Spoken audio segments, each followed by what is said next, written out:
O Instituto Inteligência do Coração apresenta essa palestra online falando da inteligência do coração e o estado de saúde.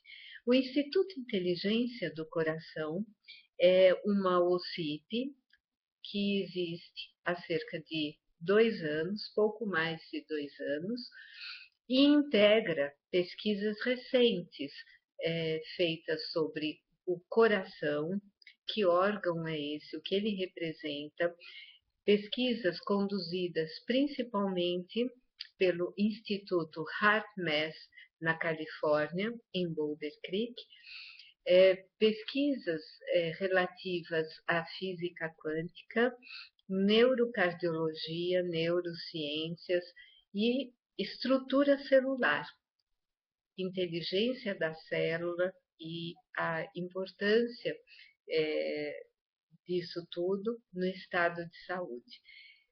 As pesquisas sobre o coração se unificam muito coerentemente com os conhecimentos trazidos pela física quântica e pela neurologia, neurociências e biologia em geral.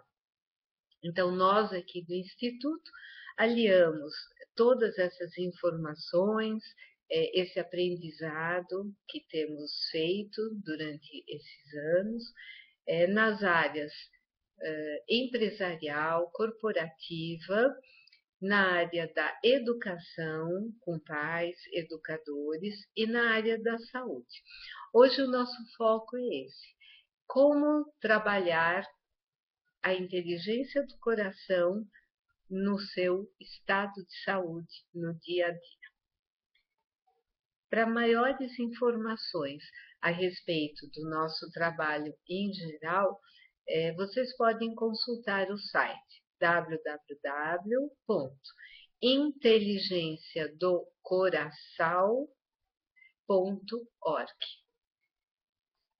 Bom, vamos iniciar então o nosso tema de hoje, falando sobre coração e saúde. Quando falamos em saúde, o nosso foco está em algum desses 3 aspectos. Lembramos de doença em si, ou estamos falando de um aspecto de prevenção, ou como nós gostamos de tratar aqui no Instituto, o estado de saúde. Todas elas acabam se relacionando fortemente às leis da cocriação definidas pela física quântica. Ou seja, não existe realidade como uma entidade, uma força absoluta. Realidade nós criamos a cada instante de nossa vida, individualmente e coletivamente, e essa realidade é criada a partir das nossas percepções, das nossas crenças, dos conceitos que aprendemos no decorrer de nossa vida. E isso tem a ver com emoção, estados emocionais, como o mundo, as pessoas ao nosso redor interagem ou que tipo de emoção, né, causam a nós. E o conceito o entrelaçamento quântico que nos conecta uns aos outros, uns interferindo sobre os outros. Mas vamos lá então. Se nós colocamos o foco em doença, o que é a doença? A doença é quando algum órgão dentro de algum dos nossos sistemas corporais não está funcionando adequadamente. Então, ou o sistema digestivo, ou o sistema respiratório, o sistema imunológico, né, apresenta alguma deficiência, um órgão apresenta alguma deficiência, compromete tanto o seu funcionamento individual quanto o coletivo, não é verdade? Nada é separado, tudo está interconectado. Um problema no fígado pode comprometer um processo digestivo no estômago, ou no pâncreas, ou no funcionamento em geral, né, do nosso sistema digestivo. O outro aspecto é o da prevenção. Então, quando falamos em prevenção, na realidade, o nosso foco já está na doença.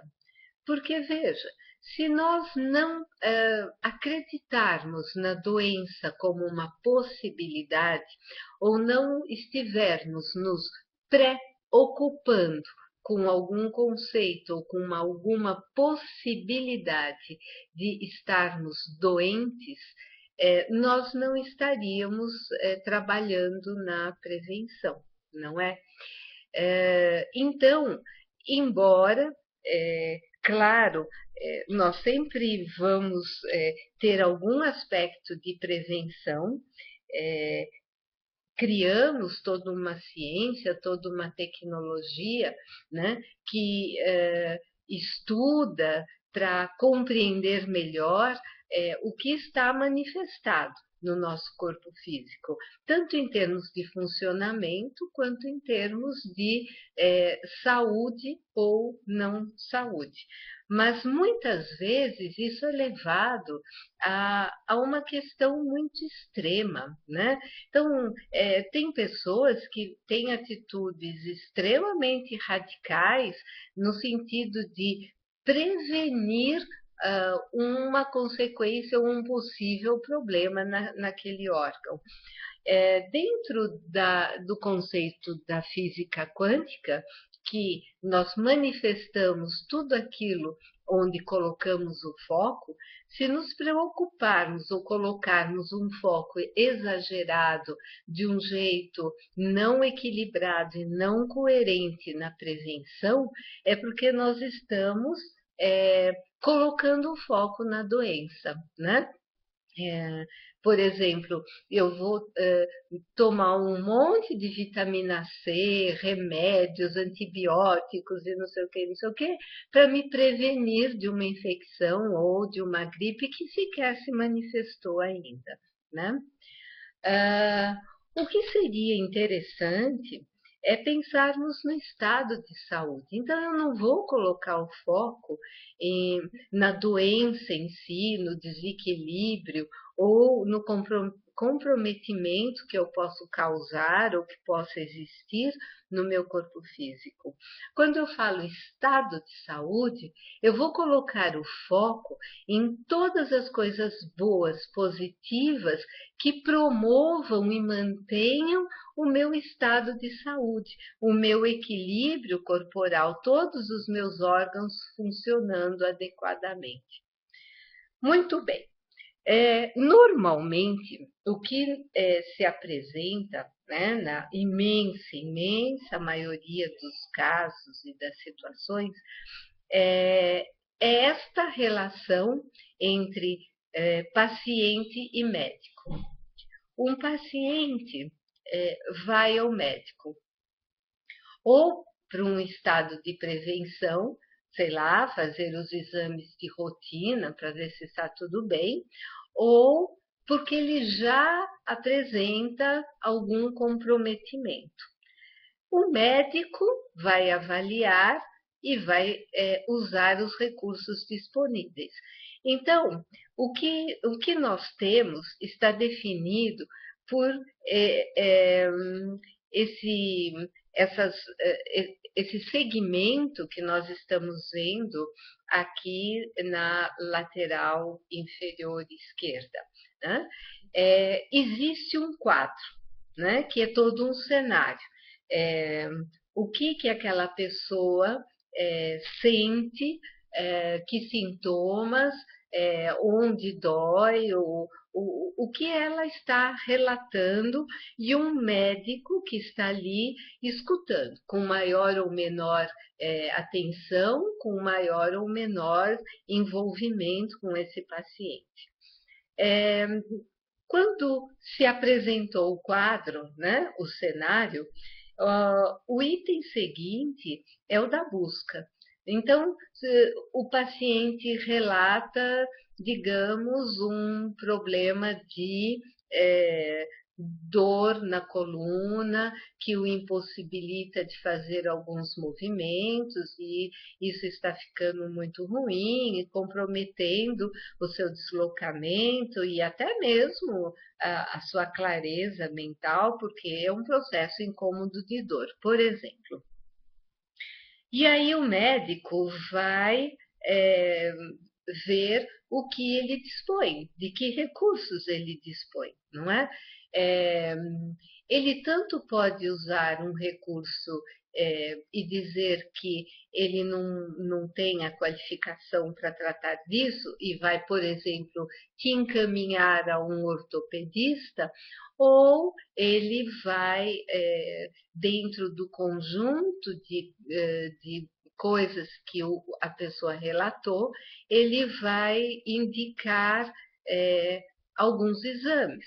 Ele vai se basear no conhecimento que ele adquiriu, né, no curso, nos cursos, na vida prática, experiência com outros pacientes, e vai usar também os recursos tecnológicos, raio-x, é, assim, ressonância magnética, né? Sei lá, os diversos recursos aí disponíveis.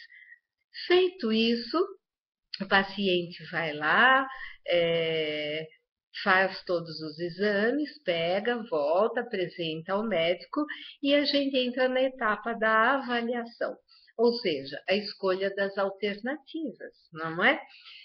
Diante do resultado dos exames e junto com o conhecimento que esse médico tem, o que ele aprendeu, o que ele pesquisou, o que ele leu, será feito uma escolha. Qual é o procedimento? Fisioterapia, exercícios, medicamentos, né? Ou todos eles simultaneamente. E aí vamos partir para a aplicação. O paciente vai tomar o medicamento, fazer a fisioterapia e, eventualmente, retornar ou não a esse médico. Então, isso é o que normalmente acontece dentro de uma relação médico-paciente. Entretanto, esse é um relacionamento que costuma ser frio, distante, não tem um envolvimento maior, uma interação, um olhar diferente. E o que se observa diante de todos os novos conhecimentos é que, neste caso, é preciso incluir o conceito da totalidade. A totalidade inclui a inspiração ou intuição, o coração, o sentimento de compaixão, a esperança, o conforto e a paz interior. Um dos pioneiros nesse estudo e na sua aplicação foi o médico inglês Archie Cochrane. Ele recolheu muitas experiências, teve muitas experiências quando ele atuou como médico durante a Segunda Guerra em acampamentos médicos. Nesses acampamentos, é claro, muitas vezes não se tinha os medicamentos necessários, analgésicos e necessários. E muitos pacientes não tinham como ser tratados de casos de infecção mais graves, ou mesmo um analgésico para melhorar os sintomas de dor. E tudo começou quando um dia um paciente com um quadro de pleurisia, que é uma infecção pulmonar, eh, estava assim, eh, gritando de dor, quase inconsciente, mas sentindo muita dor. E esse médico eh, se comoveu com aquele paciente e sentiu compaixão e não, ele não podia fazer nada, ele não tinha recursos de medicamento, analgésico. Então, tudo que ele fez, conseguiu fazer, foi se aproximar e abraçar aquele paciente, envolver o paciente. É, quase que imediatamente esse paciente foi se acalmando e parando de gritar. Na verdade, um dos maiores problemas que esse paciente sentia não era tanto o problema físico ou a dor, mas era um estado de solidão, era o estar ali sozinho, né? E neste abraço, não só essa sensação de solidão foi eliminada, quanto esse toque, este abraço, transmitiu conforto, paz, esperança. E nós vamos ver mais adiante que a relação, a interação energética entre corações, quando existe principalmente um estado de amor, de compreensão, de compaixão, é, pode influenciar e geralmente influencia muito fortemente a pessoa que recebe de uma maneira muito positiva. Essa totalidade envolve, claro, matéria e energia. Matéria enquanto manifestação física. Existe realmente um problema físico manifestado, o comprometimento de algum órgão físico, de algum sistema. Existe pesquisas, estudos concretos, trabalhos realizados em laboratório e existem recursos tecnológicos, equipamentos desenvolvidos, é, recursos, né, para se mensurar ou quantificar o quanto de dano ou o quanto aquele problema está instalado. Mas existe a contraparte. Existe sempre a parte energética.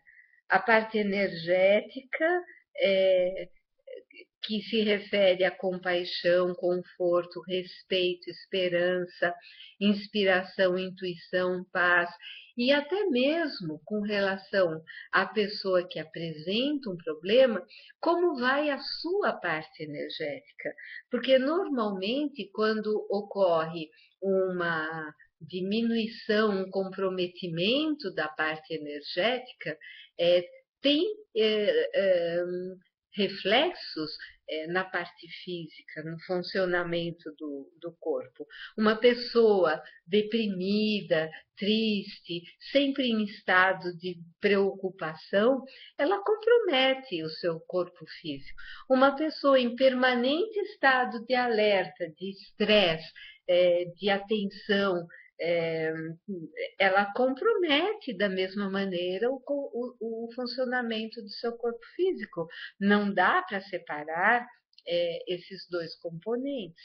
Então, é preciso que na área de saúde seja integrado muito fortemente esse conceito da totalidade. Felizmente, isso já é feito, começa a ser feito através da medicina integrativa.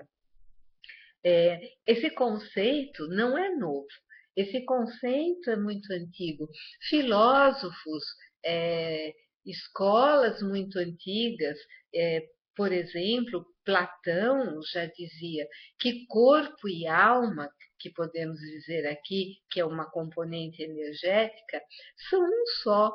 E não adianta tratar apenas um deles, né? Vocês sabem que se eu tenho uma pessoa deprimida e tratar só com medicamentos não vai adiantar, né? Tem que ter uma componente energética, essa pessoa tem que ter estímulos positivos, ela tem que ser acompanhada, ela tem que encontrar motivação e motivos para sair do estado de depressão, porque senão só com medicamentos ela não vai conseguir. Eu estou aqui indicando duas leituras, né, interessantes para quem desejar se aprofundar nesse tema ou para começar e depois se estender, né? A partir daí tem muita coisa, muita matéria de estudo para se conhecer. Uma das indicações é o Dr. Harold Koenig, que é um psiquiatra da Duke University, e escreveu um livro traduzido Medicina, Religião e Saúde. Então, a partir daí, vocês vão encontrar referências outras para continuar, se vocês gostarem. A outra indicação é o Dr. John Kabat-Zinn, que é um médico formado pela Universidade de Massachusetts, que além de médico, ele tem uma formação toda em yoga, é budista e adepto, desenvolvedor do método de meditação muito conhecido hoje em dia, que se chama Mindfulness. Todas trabalham dentro desse conceito da medicina integrativa. E claro que nessa medicina integrativa não poderia ser diferente. Temos que trabalhar a coerência entre mente e coração.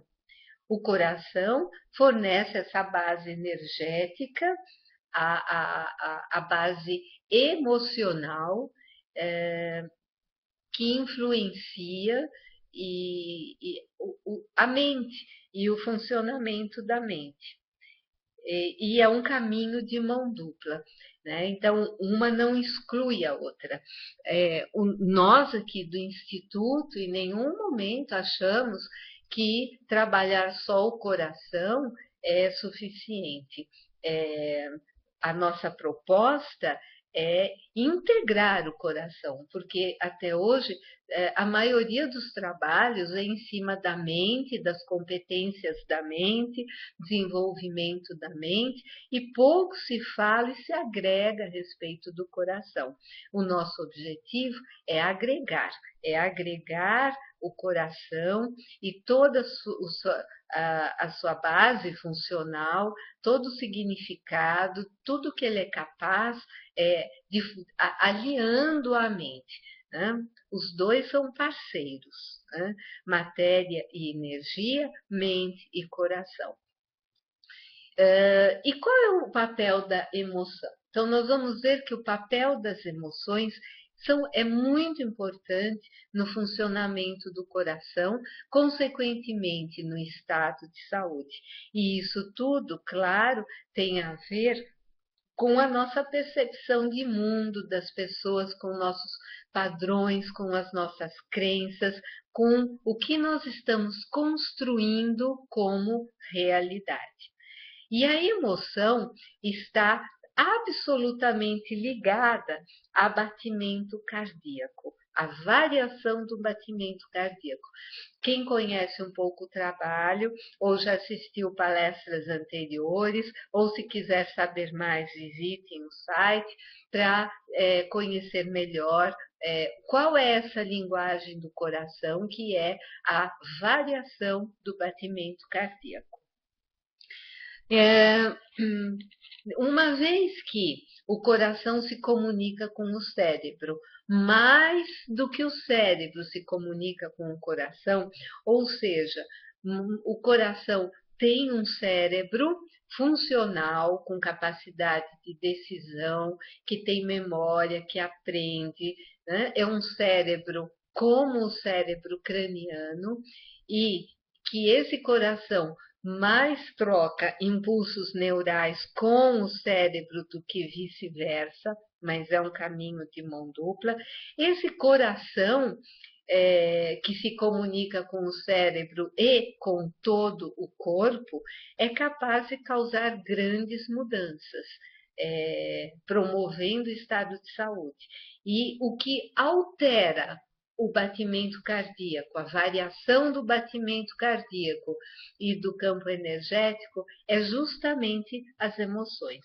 Mas vamos entender um pouco melhor como é que o coração se comunica com esse cérebro, interferindo em todo o corpo e nas respostas que o cérebro, nas ordens que o cérebro envia para todo o corpo, baseado nas informações e nos sinais que ele recebe do coração.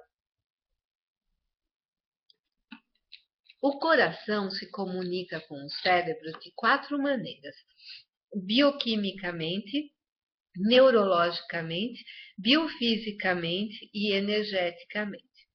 Vamos ver então cada uma delas. Bioquimicamente, é feito através de hormônios.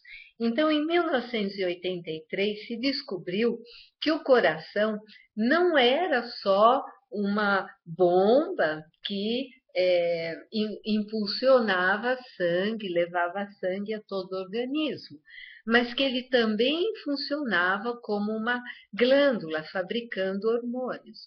Então, algumas das coisas que são fabricadas, hormônios que são fabricados no coração, são esses. O ANF, conhecido como fator natriurético atrial. Esse hormônio atua sobre os vasos sanguíneos, então ele regulariza, é capaz de normalizar, trabalha sobre o volume de sangue e a, a parede das artérias, o quanto elas estão tensas ou o quanto elas estão relaxadas, e que, como isso se relaciona, né, com o volume de sangue, e nós vamos ver que isso tem a ver com um dos fatores é pressão arterial. Esse hormônio também atua na função renal, regularizando o funcionamento dos rins, ajuda na liberação de sal, né, dos sais, da eliminação de toxinas. Então, vocês veem um hormônio fabricado no coração atuando diretamente no funcionamento dos rins, e ele é capaz de combater o hormônio do estresse, que é o cortisol, né? Outro hormônio é a dopamina e a noradrenalina. A dopamina, ela é responsável pelo gerenciamento dos movimentos e das sensações de prazer. E a noradrenalina controla o humor, ansiedade, sono e alimentação. Então, o seu estado de ansiedade, né, é controlado por esses hormônios, o sono, ou seja, se você está dormindo bem ou se você está tendo insônia, e a questão da alimentação, que é aquela questão da sensação de saciedade ou as compensações emocionais, né? Normalmente, quando a gente começa a comer compulsivamente, pensar em comida, querer comida, algo, na imensa maioria das vezes, existe uma compensação emocional por trás disso e, consequentemente, a ação de um hormônio, que nesse caso é a noradrenalina. Nessa figura, eu coloquei aí para vocês verem a estrutura da membrana da célula, que é onde está a inteligência celular. Nós vamos ver isso um pouquinho melhor mais na frente, mas eu já quis apresentar aí para vocês esses hormônios que são chaves, como eles se ligam nessas proteínas que atuam como fechaduras, e essas proteínas é que fazem essa interface na membrana da célula, permitindo que algo entre ou saia do interior da célula. Então, essa membrana que envolve toda a célula é que é a responsável por tudo que acontece no nosso organismo. É o que entra ou sai da célula que define o equilíbrio, a saúde dos órgãos e dos nossos sistemas. Ok? Outro hormônio que é produzido no coração, e é produzido no coração mais do que no cérebro, é a oxitocina. Esse é um hormônio chamado muitas vezes de hormônio do amor, porque ele é produzido em grandes quantidades sempre que existe um estado de amor presente. Entre, por exemplo, mãe e recém-nascido, na fase de lactação, né, que sempre envolve muito amor, né, daquela mãe e por aquele bebê. É, é, Pessoas apaixonadas, por exemplo, quando existe uma questão de toque. Então, muitas vezes se recomenda crianças com algum problema um pouco mais crônico, que ela tenha contato com algum animal de estimação. Isso costuma acelerar a recuperação. Não é só em crianças, mas também em adultos, e existem experiências, muitas vezes, até com golfinhos, né? Na água, que o convívio por um certo período de tempo, o toque, a presença no mesmo ambiente, acelera bastante a recuperação, né? Porque sempre que existe um toque físico ou uma proximidade com amor, né, com carinho, com admiração, esses hormônios são produzidos em maior quantidade pelo coração, e isso acelera uma recuperação de um estado de doença, tá? Lembrem daquele exemplo lá na frente do médico abraçando um paciente durante a guerra. Esse hormônio também ajuda a diminuir a pressão arterial, riscos de doença cardíaca, ajuda a controlar a necessidade de droga, álcool ou doces, né? E aumenta a capacidade de lidar com o estresse. Isso quer dizer que quanto mais você está segregando esse hormônio, ou seja, quanto mais você estiver nas boas emoções, nas emoções positivas, amor, admiração, alegria, compaixão, mais você tem esse hormônio, menos cortisol você tem, mais clareza mental, e você vai ser capaz de lidar com as situações de estresse de um jeito mais proativo e menos reativo, ok? Bom, existe também a maneira neurológica, que acontece principalmente através do sistema nervoso autônomo. Então, o sistema nervoso autônomo, na verdade, é, é um conjunto, né, uma rede de neurônios que se encontram envolvendo ou nas proximidades dos órgãos das vísceras, e com ramificações se ligando ao nervo vago, que se conecta ao cerebelo e à parte límbica do cérebro, né?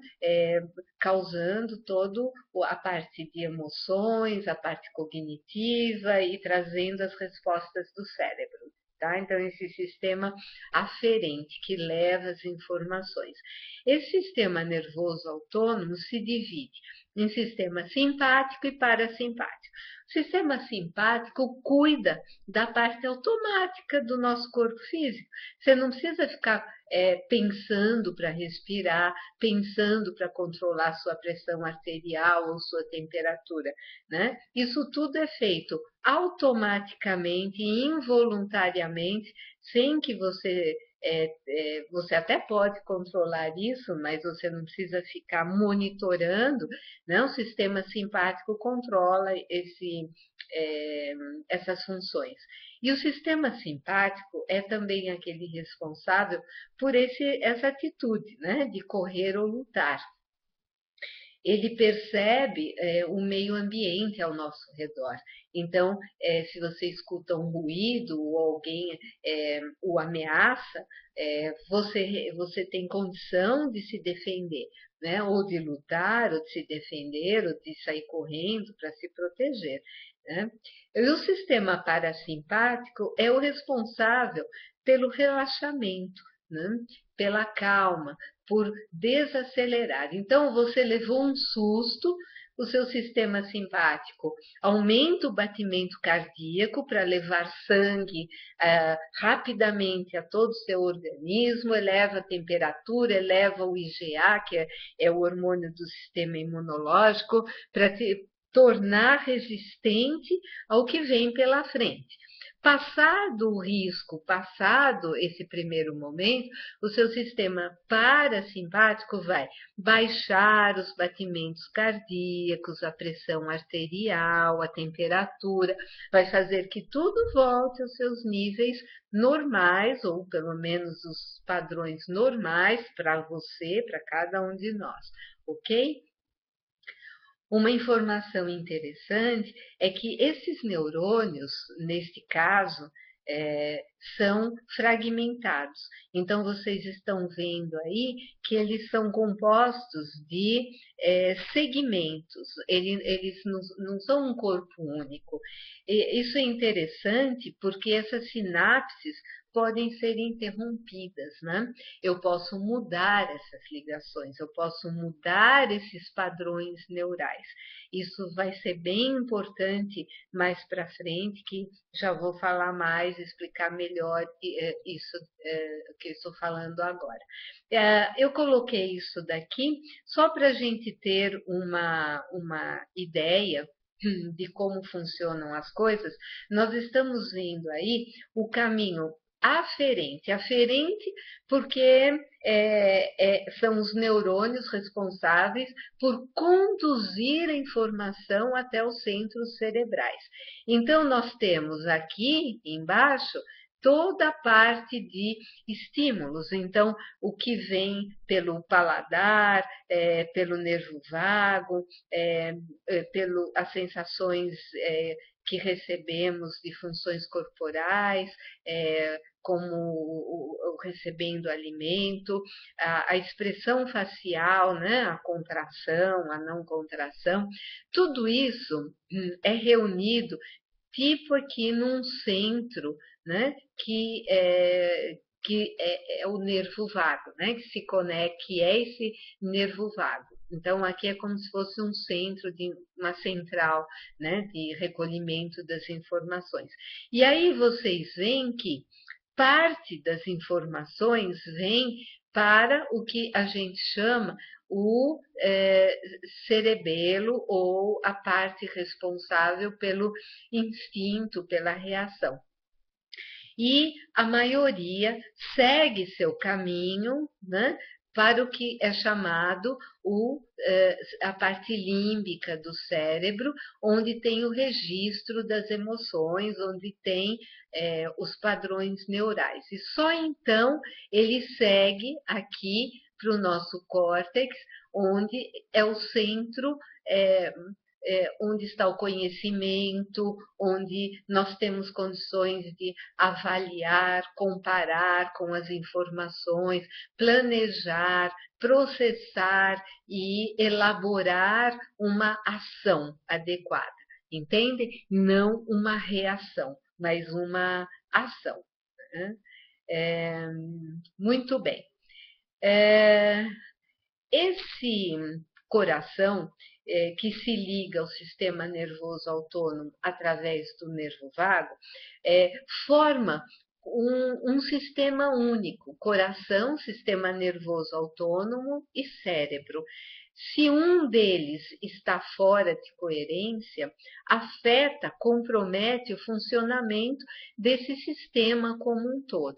Então, se eu estou num sistema emocional alterado, eu altero o meu batimento cardíaco, consequentemente a linguagem, que é a variação do batimento cardíaco, consequentemente desestabilizo o meu sistema nervoso autônomo e, consequentemente, afeto a entrada no córtex, e muitas vezes nem chega no córtex, porque se eu encontrar um padrão neural correspondente no cérebro límbico, eu já vou reagir, por padrão, a mesma atitude que eu tenho todas as N vezes, porque não chegou no centro cognitivo para que eu possa elaborar um padrão diferente, tá? Então, eles estão conectados, ligados, e um depende do outro. Eu estou mostrando aqui para vocês o resultado de uma onda medida por um equipamento que se chama Wave, que foi desenvolvido, projetado pelo Instituto HeartMath. Então, eu tenho esse equipamento, estou mostrando aí para vocês 2 exemplos.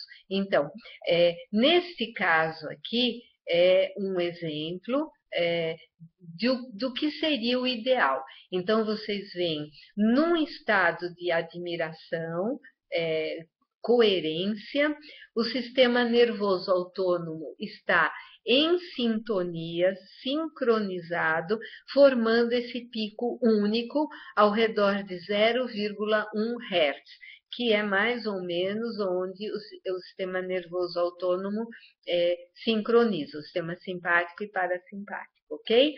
Eu estou mostrando em cima, nessa primeira tela, um exemplo desse mesmo gráfico do sistema nervoso, um espectro, intensidade em função da frequência. Então, vocês veem, não existe um pico, né? Existem vários picos desordenados. Aqui nós temos a ação do sistema parasimpático, e nessa região aqui a atuação do sistema parasimpático. Essas são as frequências onde o sistema parasimpático atua. Então, vocês veem que está uma confusão, né? Não estão em sintonia.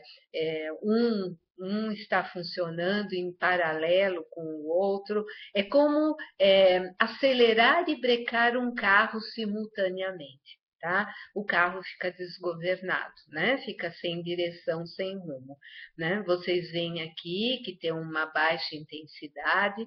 Aqui é o contrário. Aqui eu mostro para vocês exemplo de uma pessoa em coerência, tem pouca atividade no lado do simpático, o que é normal, e alguma atividade no sistema parasimpático e o pico. E vocês veem a intensidade aqui é bem maior, né, diferente. Né? Isso para mostrar para vocês o que uma emoção causa no nosso sistema autônomo e como isso compromete o nosso funcionamento mental. Afeta a nossa clareza mental. Esse é um exemplo que eu acho bem interessante. Por exemplo, hoje em dia, muitas pessoas têm apresentado problema de síndrome do pânico. Antes era uma coisa assim rara, não era comum, e hoje, infelizmente, tem se tornado comum pessoas apresentarem esse quadro. Olha que interessante. Pesquisas mostraram que cerca de 2/3 dos pacientes apresentavam uma arritmia cardíaca antes da crise se manifestar. Então, vamos voltar um pouquinho àquilo que estávamos falando a respeito de padrões neurais.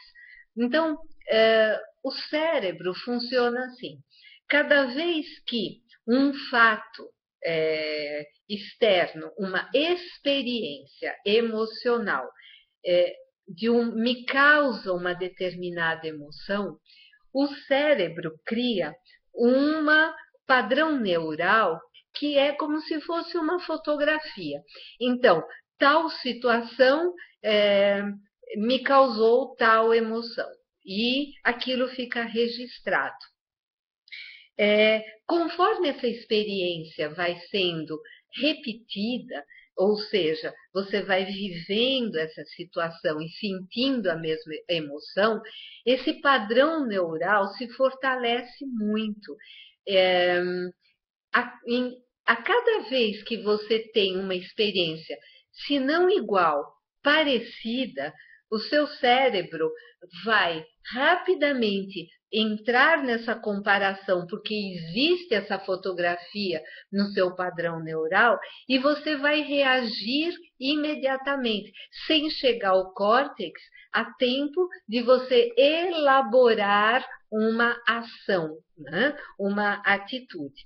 O que ocorre nesses casos dessas pessoas com esta síndrome é que elas estressam o cérebro com uma overdose de informação.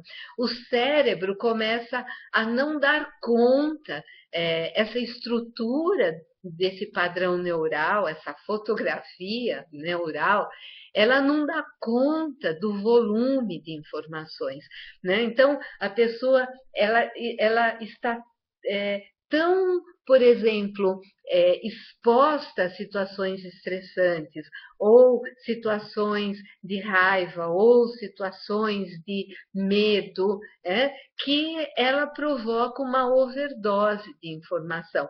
O cérebro começa a interpretar isso como ansiedade e perde o controle.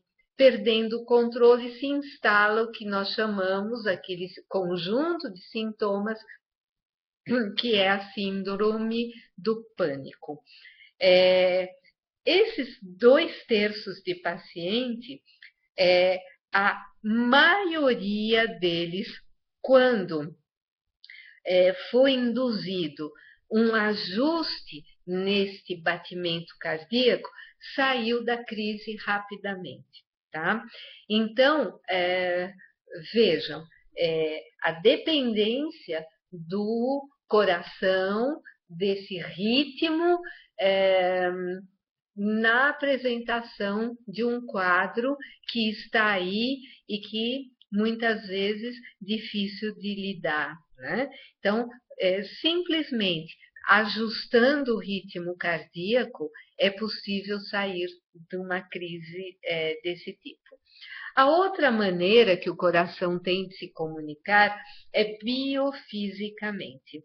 E isso tem a ver com o que nós conhecemos como pressão arterial. Cada vez que o seu coração bate e bombeia sangue, antes do fluxo sanguíneo, chega uma onda de pressão. Para vocês entenderem isso bem, é como se você comprou uma mangueira, acabou de comprar, ela está com ar dentro, você põe a mangueira, abre a torneira, antes de chegar o fluxo do ar, o que você sente aliás, o fluxo da água, o que você sente é um fluxo de ar, né? Você sente uma frente de ar saindo na sua mão e aí a água chega, né? Isso é contínuo. O fluxo de pressão sempre chega antes do fluxo do líquido. O mesmo acontece no nosso sistema vascular. Associado ao fluxo de sangue, existe uma onda de pressão, uma onda de deslocamento. A pressão vai depender do volume de sangue e da elasticidade das artérias, se elas estão rígidas, se elas estão relaxadas, né? Como é que elas estão. Quando nós estamos em coerência, equilibrados, todos os componentes do sistema em equilíbrio, os ritmos funcionam em equilíbrio. A respiração, o sistema nervoso autônomo, o ritmo cardíaco. Então, o seu volume de sangue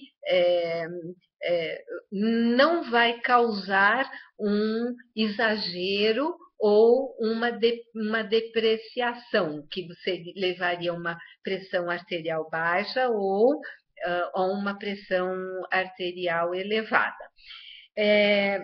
Nós temos no nosso corpo, e eu vou mostrar aqui no coração, terminações nervosas conhecidas como baroreceptores, ou seja, receptores de pressão.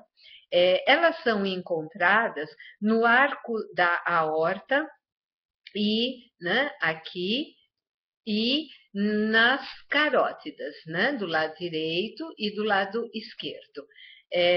Esses baroreceptores, né, que nós podemos ver aqui, olha, essas estruturas neurais em cinza, né, elas se ligam às terminações aqui do nervo vago, que se liga ao nervo vago, tanto do lado direito quanto do lado esquerdo do coração. Essa estrutura que vocês estão vendo aqui é a rede neural que caracteriza o cérebro do coração, ok? Então, vocês veem que essas estruturas neurais, esses baroreceptores, transmitem continuamente informações ao nervo vago, e esse nervo vago, lembram lá da figura lá adiante, se conecta ao nosso cérebro, ok?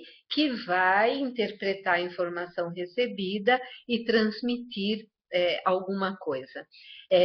Conforme a emoção que nós estamos sentindo, esses baroreceptores, essa rede neural aqui, é diretamente afetada, né?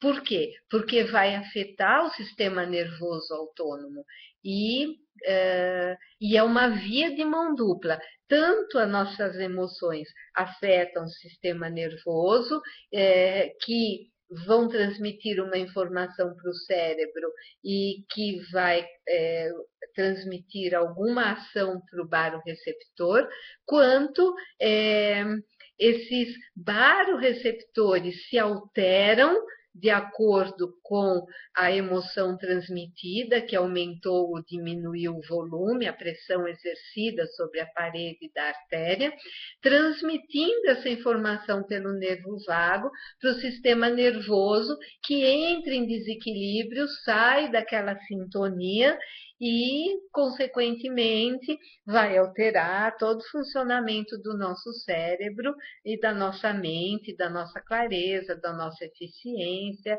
e tudo mais, ok?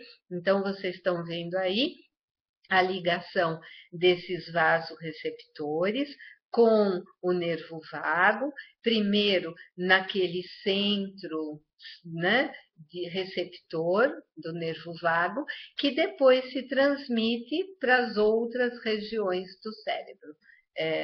Então, é assim que funciona essa comunicação.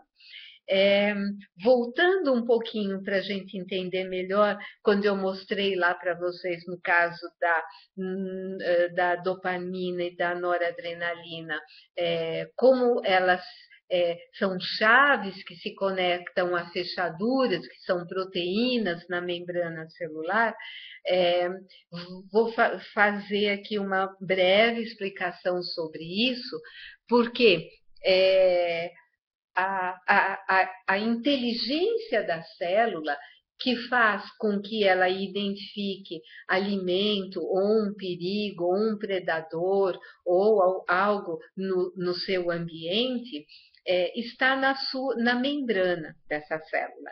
E essa membrana é composta de fosfolipídios, que são os fósforos que ficam nas extremidades e a gordura que fica no meio. Então, vocês veem essas bolinhas amarelas, que são os fosfolipídios, os fósforos, desculpe, e esses azuis, que são as gorduras. É uma gordura mesmo, e como uma gordura, ela funciona como um isolante, um impermeabilizante, ok?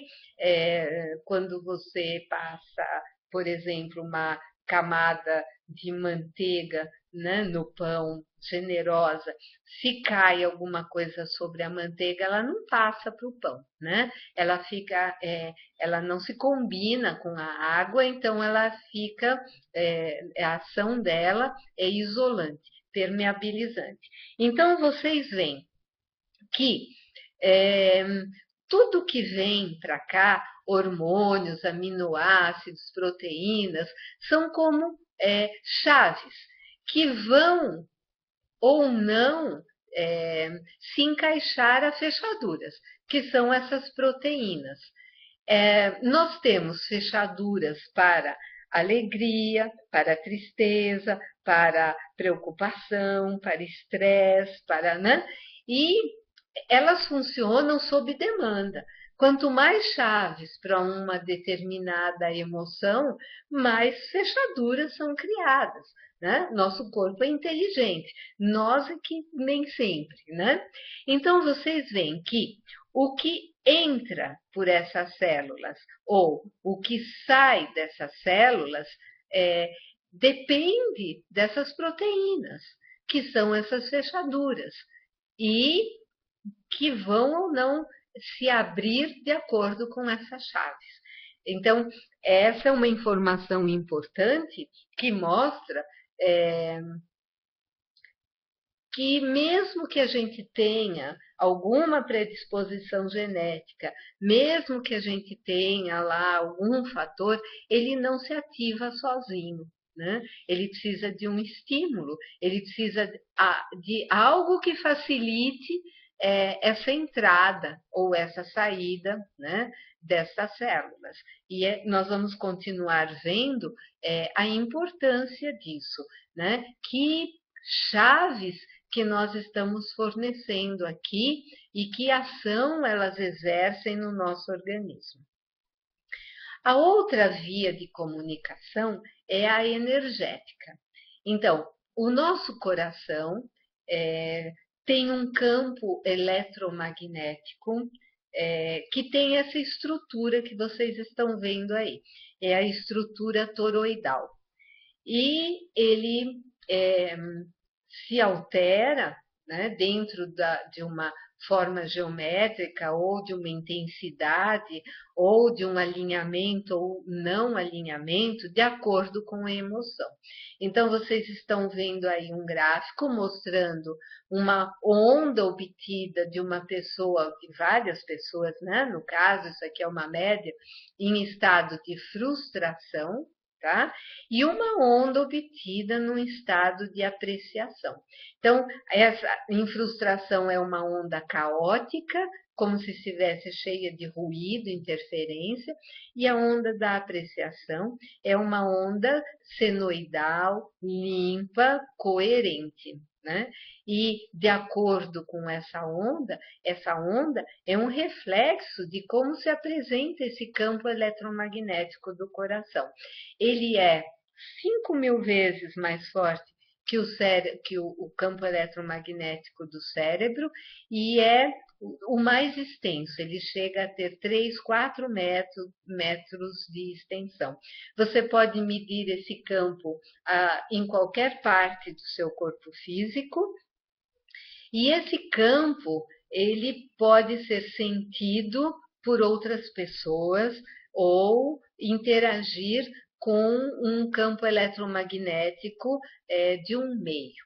Né? Então, por exemplo, quando você entra num ambiente e tem uma sensação não agradável, tá? Isso não está vindo da sua mente, isso está vindo do campo energético do seu coração, é a sua percepção emocional. Quando você encontra uma pessoa e sente uma sintonia muito grande, esse alinhamento, essa sintonia é entre corações. Existem medidas feitas, pessoas monitoradas através de eletroencefalo e eletrocardiogramas, e mostra como essa interação existe, essa interferência entre o campo eletromagnético do coração de uma pessoa e de outra. Um exemplo que eu quero deixar aqui, que também acho muito importante, é o papel da música nisso, porque a música é uma onda mecânica. Nós temos ondas eletromagnéticas e ondas mecânicas. Som é uma onda mecânica, mas toda onda tem um ritmo caracterizado por uma frequência energética. Então, o que define um som grave, um som agudo, a cor azul da cor verde, é a frequência, ou seja, é um número de picos de ondas por uma unidade de tempo, o segundo, por exemplo, ok? Então, este ritmo é capaz de comunicar uma bioinformação no nosso corpo, tá? Que podem levar a alteração de funções, causando saúde ou bem-estar, ou não, tá? E como eu já disse, esses conceitos não são novos. Esses conceitos já existiam na época de Pitágoras, Platão, nas leituras de Shakespeare, né? De que música, coração e bons sentimentos eram aliados e trabalhavam na manutenção do estado de saúde. O que nós estamos fazendo hoje é comprovando cientificamente o que já se sabia, né, há muito tempo atrás. Dentro desse conceito, na verdade, a música, podemos dizer que ela é escutada por todo o nosso corpo. O coração, as vísceras, as nossas redes neurais, tudo é afetado por esses ritmos. Música ajuda a reduzir estresse, pressão, é capaz de alterar a temperatura, condutividade da pele, tudo isso registrado em laboratório. Ajuda em problemas cardíacos, problemas neurológicos, né? Facilita, acelera a recuperação. Nós temos células, né, conhecidas como biocélulas, são osciladores biocelulares. Eles ajudam a controlar o metabolismo e a geração de energia no nosso dia a dia, né? 24 horas do dia, 365 dias do ano, né? Não precisa ser muito esperto para perceber que esses osciladores regulam, por exemplo, a alimentação, a necessidade de nos alimentarmos ou não. Isso cria um link direto à obesidade, por exemplo. Ao final dessa palestra, eu vou deixar com vocês um exercício muito legal, que não só vai ajudar no estado de saúde, quanto nessa questão do controle alimentar, né? Esses osciladores também são capazes de reorganizar o desenvolvimento embrionário, memória, plasticidade, e muitas pesquisas estão sendo feitas no sentido de ritmos, música, restaurar uma dinâmica celular, ou até mesmo alterar DNA, reprogramar estruturas do DNA. Então, isso é muito bonito mesmo. Esses osciladores, eles atuam, lembram naquela membrana celular que a gente tem as chaves, as fechaduras, que são as proteínas, regulando o que entra e o que sai? Existem N processos fazendo isso. Alguns são muito óbvios, eles atuam pela simples ação gravitacional ou por diferenças de densidade, né? Entra ou sai da célula porque um meio é mais denso do que o outro, por exemplo. Mas os osciladores biocelulares, eles fazem esse transporte a partir de vibrações, né? A partir dessas vibrações de ondas. Olha, válido para onda mecânica e onda energética, né? Então, vejam só como isso vai longe. Essas figuras mostram alguns exemplos obtidos na cimática. É uma placa metálica submetida a uma vibração sonora.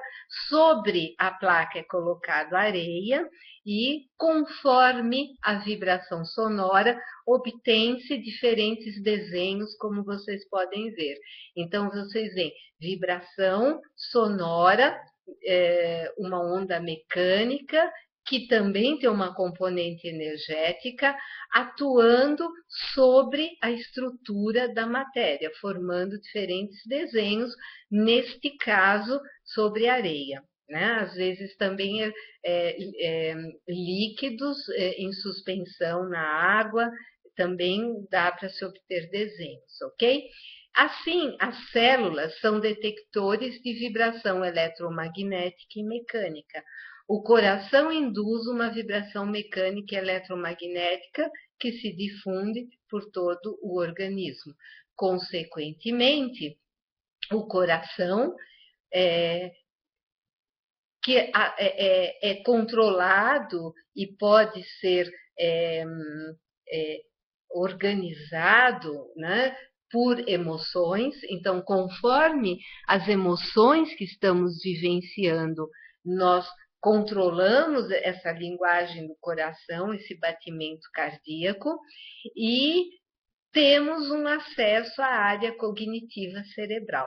Então, quanto mais boas emoções, mais nós vamos trabalhando na formação de novos padrões neurais. Então, aqueles padrões que não nos interessam, que não são positivos, no sentido de não serem eficientes, não serem satisfatórios ao nosso dia a dia, vão se dissolvendo, vão se desmanchando, vão sendo feitos novos padrões eficientes, que nos levam a estados harmônicos de saúde, de alegria, de prazer. Então, conseguimos bem-estar, clareza, melhoria da memória e um estado de vida satisfatório, ok? Eu vou agora deixar fazer aqui com vocês um exemplo de uma técnica que vocês podem usar tanto em momentos de estresse, de raiva, medo, insegurança, dúvida, quando bater aquela vontade de comer alguma coisa ou lembrança de comida, né? Ou seja, quando vem aquela compulsão de sair correndo atrás de alguma coisa para comer. Ou para lidar com um momento difícil, para não deixar que isso se estenda por todo o seu dia e saia contaminando tudo, ok? Muito bom. O que nós vamos fazer nesse caso? Primeira coisa é reconhecer uma emoção entrando ou uma emoção instalada, né?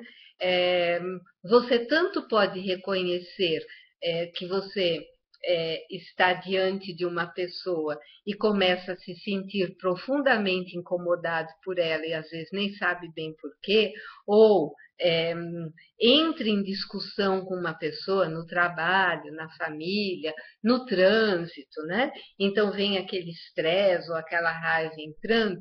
Perceba que você está entrando numa emoção que não é legal.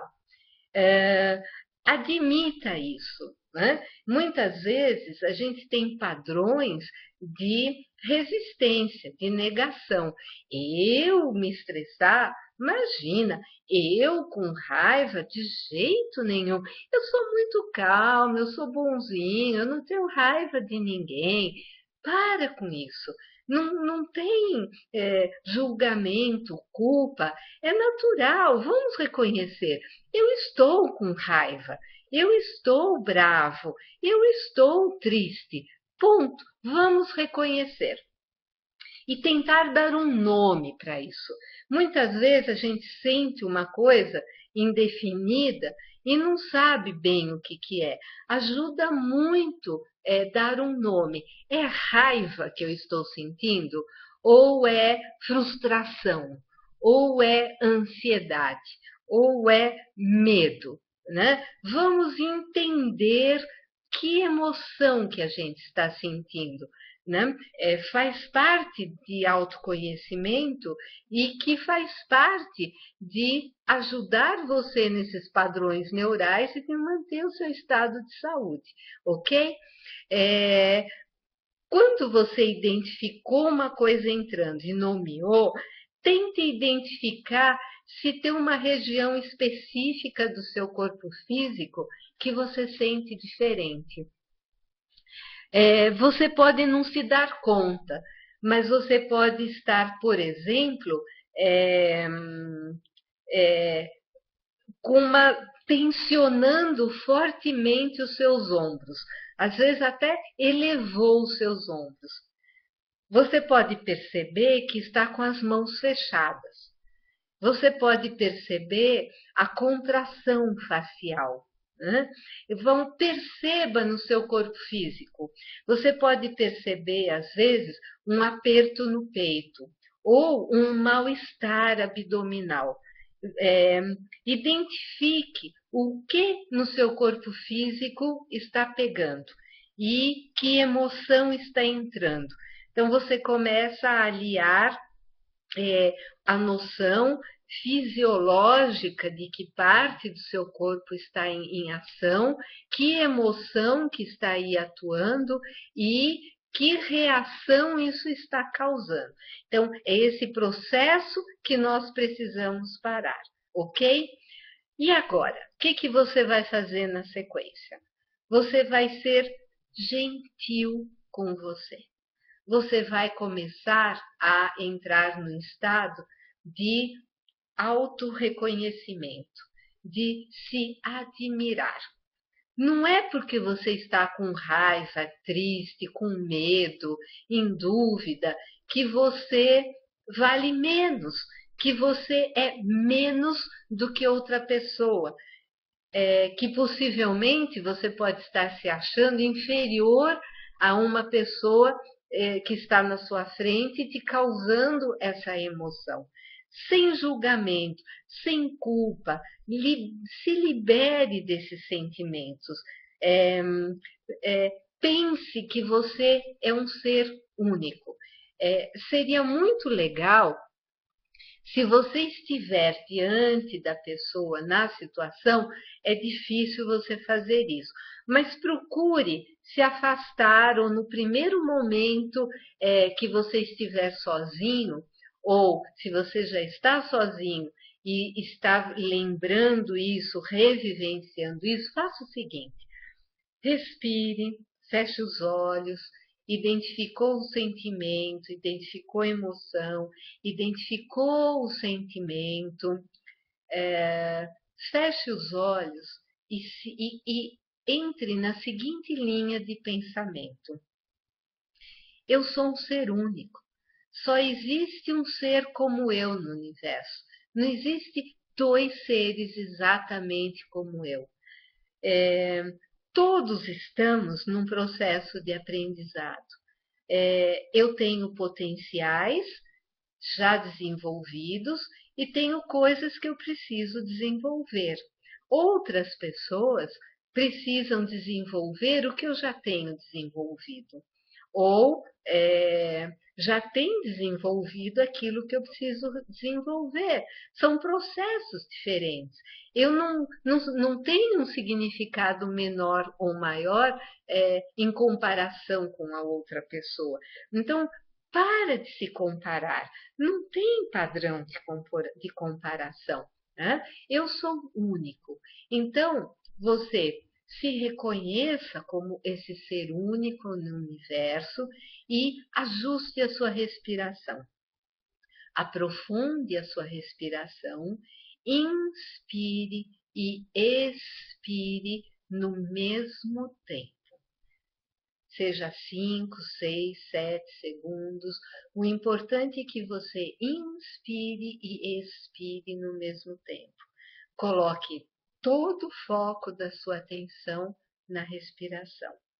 Permaneça assim por uns instantes.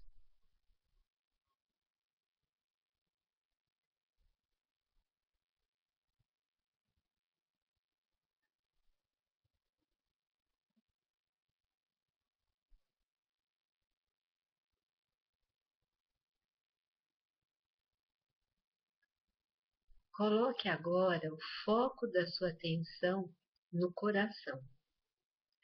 Tente visualizar o coração, sentir o batimento cardíaco. Se ajudar, coloque a mão no peito, no coração e respire como se estivesse inspirando e expirando pelo coração. Quando inspirar, inspire amor, admiração, respeito por você mesmo.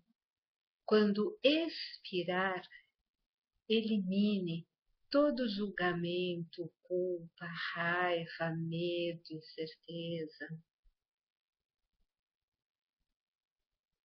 Inspire, expire, consciente do seu coração.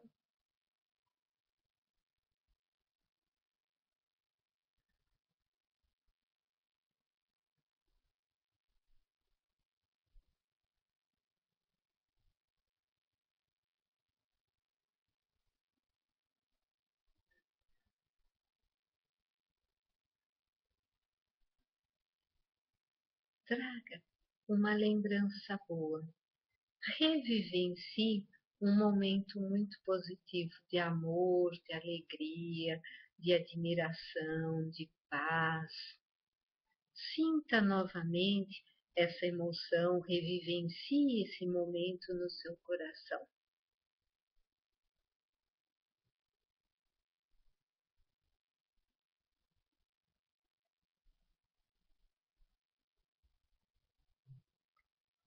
Permaneça assim por uns instantes. Depois, vá voltando, abra os olhos, entre em contato com o ambiente que te cerca.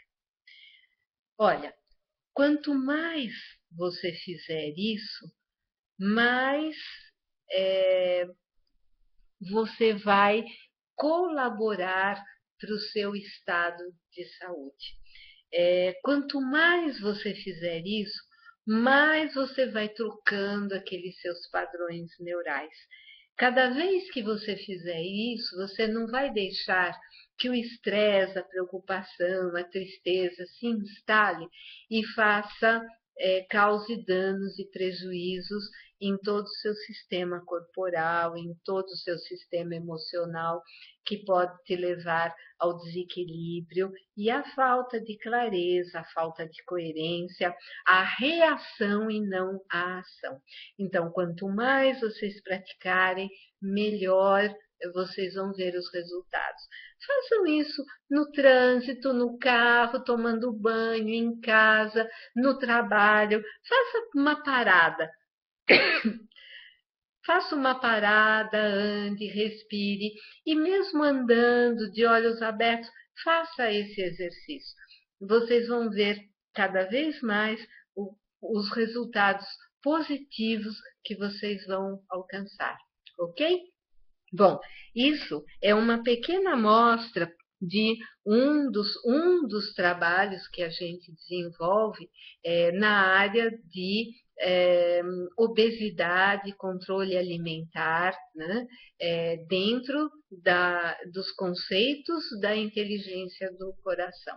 Então, se vocês quiserem saber mais, consultem o site www.inteligenciadocoração.org, enviem um e-mail com a sua proposta, suas dúvidas e faremos o possível para ajudar, para esclarecer, para orientar, ok? Espero que tenham gostado. Até uma próxima.